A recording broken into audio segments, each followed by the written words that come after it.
Halo semuanya, perkenalkan nama gue Taufik. Selamat datang di channel gue. Gue mohon maaf sebelumnya karena gue beberapa hari ini gak upload video karena gue sakit dan ini baru sembuh. Barusan banget gue baikan dan gue langsung bikin video buat kalian semua. Siapa tahu kalian udah menunggu kan gitu. Siapa tahu. Yes, iya kayak nungguin. Nah, video kali ini kita bakal ngebahas tentang pertanyaan teman kita yang nanya apakah kita bakal jadi mufasir atau kita hanya sekedar mendalami ilmu tentang mufasir itu. Pertanyaan ini sangat menarik dan ini udah gue jelasin sebenarnya. Udah gue jelasin di video gue sebelumnya, tapi gue lupa nih video yang mana yang udah gue jelasin itu. Nah, langsung aja lah ya, kita ulas dikit aja ya. Nanti video yang gue jelasin itu bisa kalian tonton aja lah sebelumnya. Ada kok udah gue jelasin tentang mufasir ini.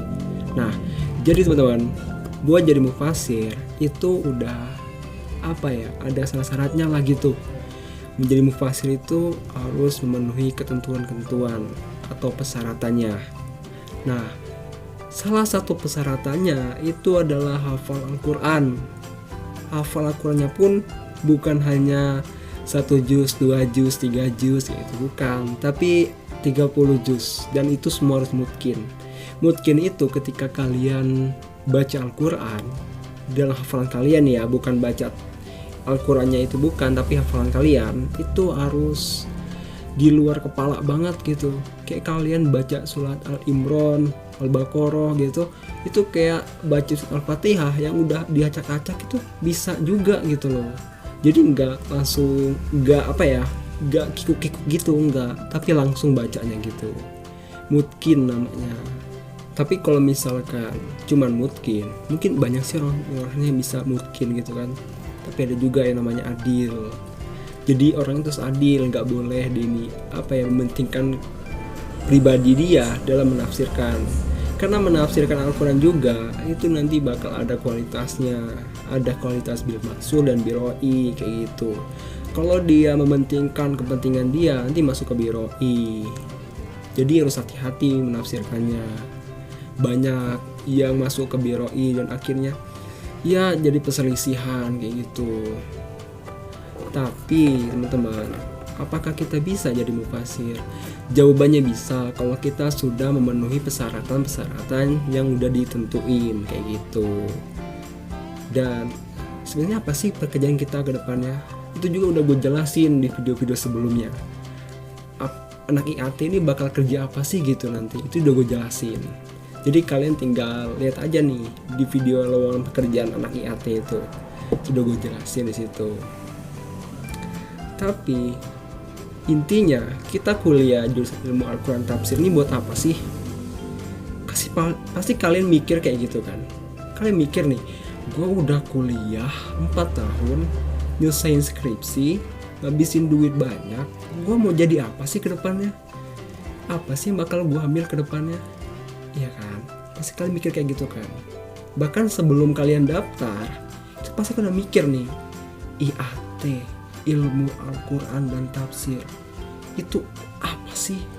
Itu ngapain? Itu mau jadi apa? Gimana sih ke depannya? Nah, sebenarnya yang gue dapat selama gue kuliah, gue jujur nih, yang gue dapat selama kuliah itu bukan hanya sekedar nilai ataupun ya hal-hal yang lainnya lah gitu. Tapi yang paling penting dari semua hal itu adalah cara pikir kalian. Cara pikir kalian menghadapi masalah, cara pikir kalian terhadap apa yang kalian suka gitu. Nah, itu yang paling penting dari kuliah. Oke, gue jabarin gampangnya begini nih. Kalian suka banget nih dengan yang namanya ngaji. Nah, di kuliah itu kita bahas tentang ilmu bahasa kayak nahwu shorof. Kita bahas tentang qiraat di sana. Kita ngebahas tentang fikih di sana. Kita ngebahas juga tentang sirah nabawi kita bahas di sana.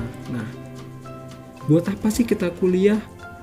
Kan kita nggak bisa jadi mufasir. Kalian udah tahu nih ilmu tentang shorof. Gila, itu keren ilmunya. Kalian juga udah tahu nih ilmu tentang qiraat. Ada 7 macam qiraat loh. Gimana sih bacaannya? Kok bacaan dia lain sih? Apa dia ngubah Al-Quran ya? Terus kalau misalkan Al-Quran itu beda-beda gitu gimana ya? Nah itu kalian temuin di qiraat. Rupanya Nabi itu pas perang itu dia pernah hampir meninggal ya pas perang ini ya. Nah itu kalian bakal nemuin di surah Nabawi kayak gitu. Banyak ilmu yang bakal kalian ambil dan pelajaran yang bakal kalian ambil dari sejarah atau dari mata pelajaran yang lainnya. Nah ilmu ini bakal jadi bermanfaat kalau kalian tuh paham, kalau kalian tuh ngerti gitu loh. Kalian bisa menerapkan ilmu ini dalam kehidupan kalian sendiri gitu. Jadi nggak hanya sebatas teori yang kalian anuin, tapi ada actionnya juga gitu, ada gerakan dari kaliannya juga gitu. Kuliah itu sebenarnya ngajarin kita kayak gimana sih jadi manusia yang kreatif gitu. Gimana sih kalian ini loh, saya kasih kamu bahan gitu. Saya kasih kamu misalkan nih ya. Nih misalkan saya kasih nih kamu beras. Gimana caranya beras ini bisa kau makan gitu ya kan. Nah gimana lah kita cara makan beras ini. Kalau kalian nggak tahu ilmunya, itu beras nggak bakal bisa kalian makan. Tapi kalau kalian tahu ilmunya, itu kalian bisa nyuci berasnya, kalian masak berasnya, jadi beras itu nasi, habis itu kalian makan. Itu kan sehat buat kalian. Bayangin kalau orang yang nggak tahu ilmunya, itu mau jadi apa dia? Nah, kita juga kuliah, itu ibarat lagi berguru yang bersiap untuk dilepas di alam liar gitu, kayak hutan rimba gitu loh. Nah, gunanya ilmu kalian ini ibarat pisau yang bisa kalian gunain ketika kalian dan terdesak atau kelaparan. Karena di alam liar itu, alam limba gitu, itu berbahaya dan kalian bisa aja mati kalau kalian nggak tahu ilmunya. Salah makan lah atau kebunuh lah gitu ya kan. Gitu juga dengan lingkungan nanti pas pekerjaan. Gue pun udah pernah kerja gimana caranya packing barang sendiri, habis itu mindahin jurnal ke buku besar karena gue buka usaha sendiri gitu kan. Nah gue ngerasain dan gue pun ikut turun ke masyarakatnya, itu gue ngerasain beda gitu loh, beda banget gitu sama yang kita pelajaran di sekolahan sama yang di masyarakat tuh beda gitu.